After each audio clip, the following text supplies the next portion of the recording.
আইন ২, ক্যালকুলেটেড রিস্কের আইন। বড় কিছু পেতে হলে ঝুঁকি নিতে হয়, এটা সত্যি। কিন্তু ধনীরা অন্ধভাবে ঝুঁকি নেয় না। ধনীরা জুয়া খেলে না, ধনীরা হিসেব করে ঝুঁকি নেয়। আপনি যদি 10,000 টাকা ইনকাম করেন, সব টাকা এক জায়গায় ঢেলে দেবেন? না, আপনি একটা অংশ সেভ করবেন, একটা অংশ স্কিল শেখায় লাগাবেন, একটা অংশ ছোট ইনভেস্টমেন্টে দেবেন, একটা অংশ জরুরি ফান্ডে রাখবেন। এটাকেই বলে রিস্ক ম্যানেজমেন্ট। তারা সব ডিম এক ঝুড়িতে রাখে না। একটা জায়গায় লস হলেও অন্য জায়গার লাভ সেই লস পুষিয়ে দেয়। একটা প্রশ্ন করি, আপনার সাহস আছে তো হিসেব করে ঝুঁকি নেওয়ার? ঝুঁকি না নিলে বড় সুযোগ আসে না, কিন্তু বোকামি ঝুঁকি নিলে সব শেষ হয়ে যায়।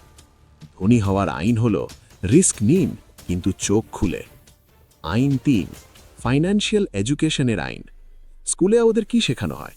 অঙ্ক, বিজ্ঞান, ইতিহাস। ভালো, কিন্তু টাকা টাকা কিভাবে কাজ করে এটা আমাদের শেখানো হয় না।